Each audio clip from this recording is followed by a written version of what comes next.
Hello everyone, hope you're doing well. We're having a look at another devlog for the next major update, and this time it is for Naval. We have the HMS Vanguard, which is a new battleship coming in for the British tech tree. This one's going to be in the Blue Water Fleet tech tree, and it's also going to be at rank 7, which is a new rank that Gaijin is implementing in this next major update. So that kind of shows that we're getting a new level of battleship, and also the fact that a lot of tech trees, like if you have a look at the Japanese tech tree, have needed rank 7 for a while, since they have so many rank 6 machines at basically the same BR. The Vanguard will come in as one of the top vehicles of the British tech tree, and also one of the last battleships ever built, which is kind of showing how we're getting to the end of the line when it comes to a lot of these types of things. We'll have a look at the history of the vehicle and also my thoughts when it comes to in-game. As always, if you enjoy the content, make sure to subscribe and also like the video. Let's get into the history. The British Admiralty required a stopgap to up the numbers of large British ships to counter projected German and Japanese numbers in the early part of the 1940s. While the Lion-class warships were being constructed, Vanguard was to be pushed, though to be a single ship of its class, using guns and technology from a few other older designs. As it turned out, HMS Vanguard wasn't launched until the end of the Second World War, due to several redesigns. She slid down the ramp in November 1944 and was finally fitted out in October of 1945, just after the surrender of Japan in August. This ultimately made HMS Vanguard the very last battleship built, as the doctrines of naval combat were changing into the new age. She was finally commissioned in 1946 and served out her career first as a royal yacht carrying the king on tour, and latterly as the flagship of the fleet until her decommissioning in 1959. She participated in many exercises, including the early joint exercises of the newly formed NATO alliance during the Cold War.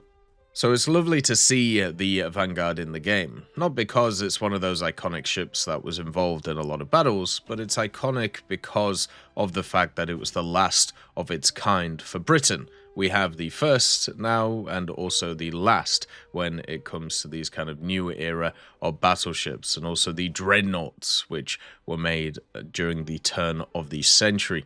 So the Vanguard, what's the differences between it and the other battleships that we have? Well, first of all, let's chat about the similarities. You have the 15-inch guns. These are basically the same as what you've seen before in the British tech tree. It has 8 of them over the ship, 2 on the front, 2 on the back, and also they fire the standard Mark 17B APC shell, which is quite nice. That'll be the main shell that you'll use. One of the interesting things about these turrets, though, is they have remote power control for a lot of the guns. So this meant that the aim of the guns could be controlled from within the Armored Fire Control Center, and for the first time, no one was actually needed to operate the guns in their turrets.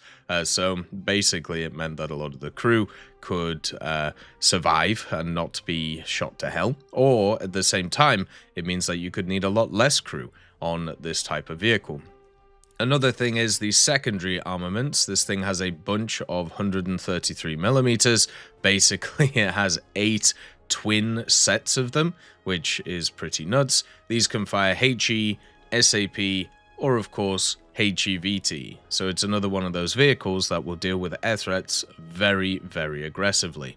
Another part of it as well is, of course, its kind of air defenses if you want to disregard the 133s. This has a ridiculous amount of 40mm Bofors. It has 11 single mounts, one twin mount, and then it also has 10 kind of 6 mounted ones, which is just insane.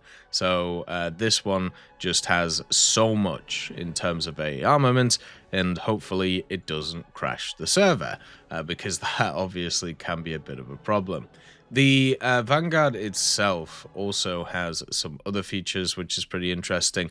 Because of how it's built, it's quite long, and this means that you'll kind of struggle to be able to fire the guns forward, so you're going to have to kind of turn the ship to be able to fire the guns because of the depression that you can get from the bow itself. The speed of it is actually quite nice. It can go 31 knots or 57 kilometers an hour, which generally I think is actually quite nice. And then also it should have a decent amount of armor. They don't actually talk about it in the Devblog, which is kind of interesting, but basically it has the similar armor to what you see from most battleships of the time, with most of it being concentrated on the belt and in the center of it. The main thing about the Vanguard is it's one of the kind of last battleships that they can add, which is massively different for Britain. There's still a few more that they could kind of chuck in, especially with independent and different designs, but when it comes to it, it means that Naval will be getting the big boys after this one. Instead of just the Vanguard and all of these types of things, you can start looking forward to things like, of course, the Bismarck, you know, the King George, and also stuff like the big ones from America, and since we've already got quite a lot of the big ones from Japan, probably even more big ones from Japan. But the interesting thing about this one is more of its history than what it has on board. Of course, it has a nice secondary armament in terms of the AA, but if you think about it, most of the time you generally don't use that in War Thunder. It's kind of something which is there as an addition, because a lot of the time the planes just get knocked out of the air anyway, because there's so many of these things which have a lot of AA on them. The main guns themselves won't really give anything new unless the reload is changed, which, you know, it might be on this type of ship if they want to take into account the amount of changes that were made to the automatic systems. That might be interesting, but I doubt it, because I still think these things needed some sort of manual reload to them. And maybe this could also mean that we're going to get a bunch of the other Vanguards in the game as well. One which was actually featured in one of the videos for Gaijin, if you remember, the Legends of History set of videos, where you had the Vanguard and then you had the Chinese and then you had the British around the place. That was very odd in terms of a rogue Vanguard submarine that had been taken out. So yeah, maybe we'll see that turning up. The main thing is the rank 7 for Naval, and I wonder if Coastal will get rank 7, but my guess is it'll just be for the blue water side of things. Rank 7 means a few things. First of all, it means way more vehicles. They usually add a decent chunk of vehicles when they add a new rank, but then also it means that the grind gets that little bit harder, because more ranks, it does not mean good.